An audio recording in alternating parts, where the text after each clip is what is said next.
Good morning amazing students, how are you today? Selamat datang di pertemuan pertama bersama Miss Dandi. Dan hari ini kita akan belajar tentang declarative and interrogative sentences dalam present continuous tense. Nah, apaan sih nih sentences ini continuous tense? Jangan pusing dulu teman-teman.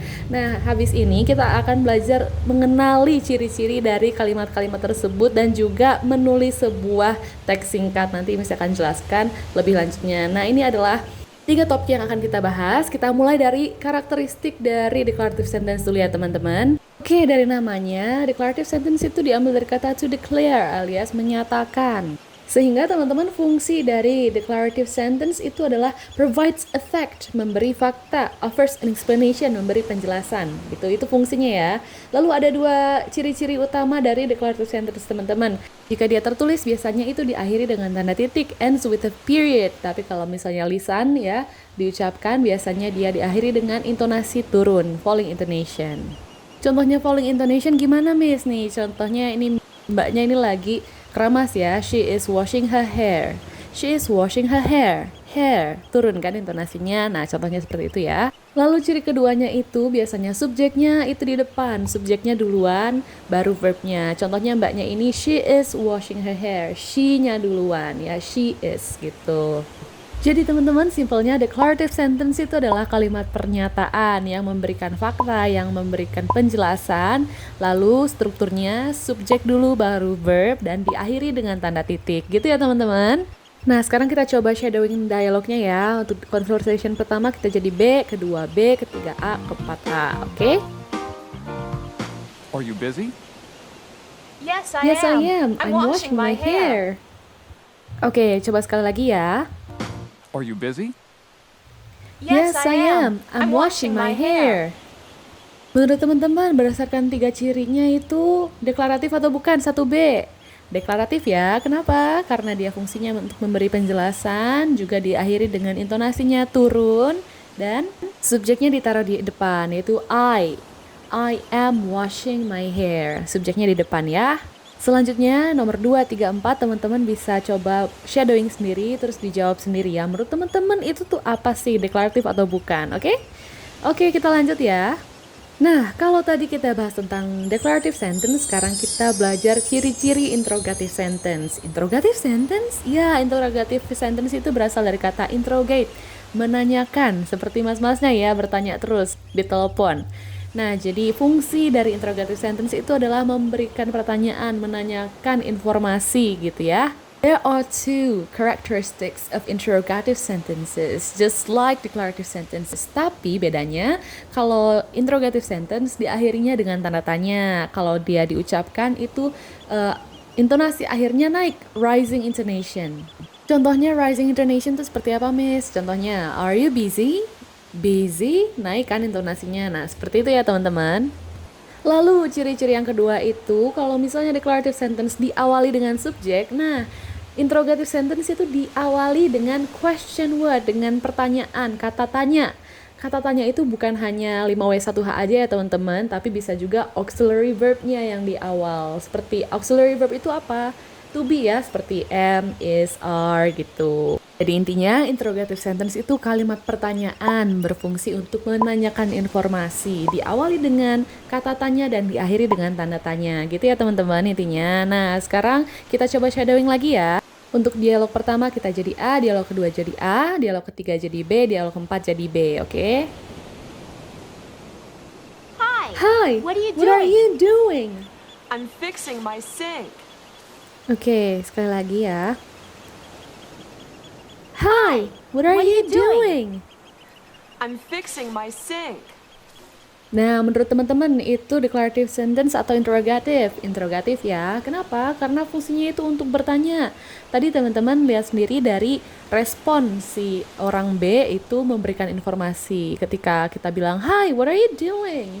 Terus dia jawab, "I'm fixing my sink." Dia memberi informasi. Gitu ya teman-teman. Oke, untuk nomor 2, 3, dan 4, ntar teman-teman bisa shadowing sendiri ya. Sekarang kita lanjut dulu ke yang selanjutnya, yang paling penting nih, yaitu tentang present continuous tense. Apa sih present continuous tense? Nah, teman-teman sebelum masuk ke sana, Mau ingetin nih kalau bahasa Inggris itu agak unik ya, beda dari bahasa Indonesia. Semua bahasa itu sebenarnya sama ya. Kalau mau bikin kalimat kita harus punya subjek dan predikat. Tapi kalau di bahasa Inggris kita butuh yang namanya konteks waktu supaya spesifik, yang namanya tense. Oke, tenses itu ada past, present sama future ya. Time konteks itu ada past, present sama future. Nah, jadi Miss pengen kasih tips buat teman-teman kalau mau bikin kalimat, gini cara berpikirnya ya. Kita ikutin peta ini. Pertama pikirkan dulu subjeknya, lalu pikirkan verbnya. Setelah itu dipikirkan tensesnya apa, konteks waktunya kapan. Setelah teman-teman punya informasi tentang subjek, verb, dan tense, baru dimasukkan ya. Nanti tense itu akan berubah verb, dan verb harus disesuaikan dengan subjek. Gak usah pusing-pusing dulu, tenang aja. Kita pelan-pelan ya teman-teman. Sekarang kita bahas dulu soal apa sih simple present continuous tense. Nah, simple present continuous tense seperti namanya continuous. Continue itu untuk menceritakan hal yang sedang terjadi, hal yang on progress gitu ya. Ongoing actions contohnya apa? Contohnya kita bernafas nih. I am breathing. Breathingnya masih kan? Kita masih bernafas kan?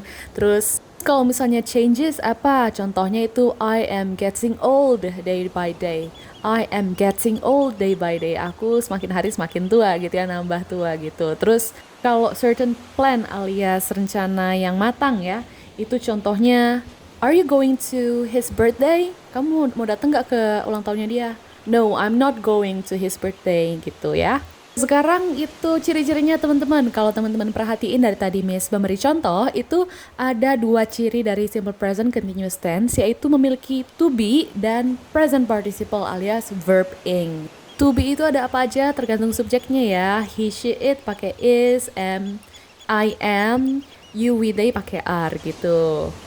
Oke, sekarang teman-teman, gimana caranya kita pakai simple present continuous tense dalam declarative dan interrogative sentence? Nah, kita pakai contoh situasi aja yuk, kita latihan.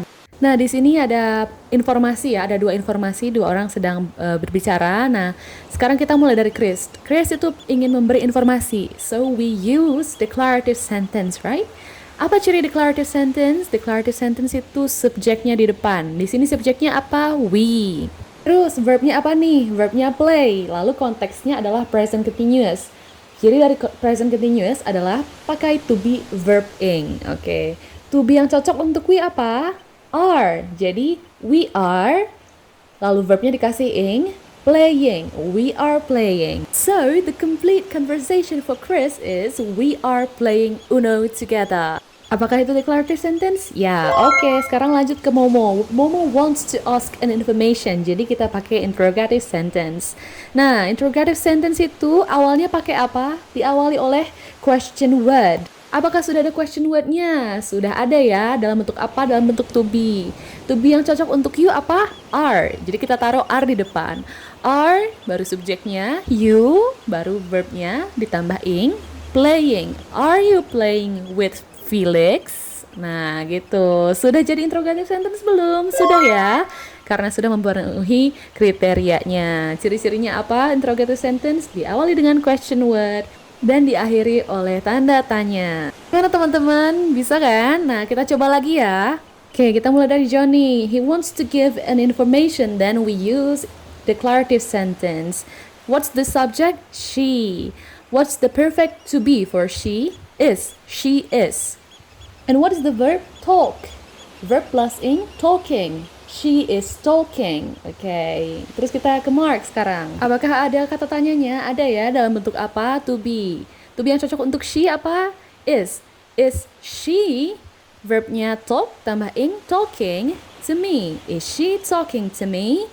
Gurunya memberi informasi, subjeknya I, to be yang cocok, am, I am, verb tambah ing, talking, I am talking to you. Jadi full conversationnya gimana? She's talking. Is she talking to me? Yes, I'm talking to you. Oke, gitu ya teman-teman. Yay, we have learned a lesson today. Semoga teman-teman catat ya. Nah, sekarang kita lanjut lagi ke vocabulary drilling di Google Classroom. Baca instruksinya di sana ya teman-teman. Kalau ada pertanyaan, langsung tanya Miss Tandy. Thank you so much for your attention and see you again. Semangat!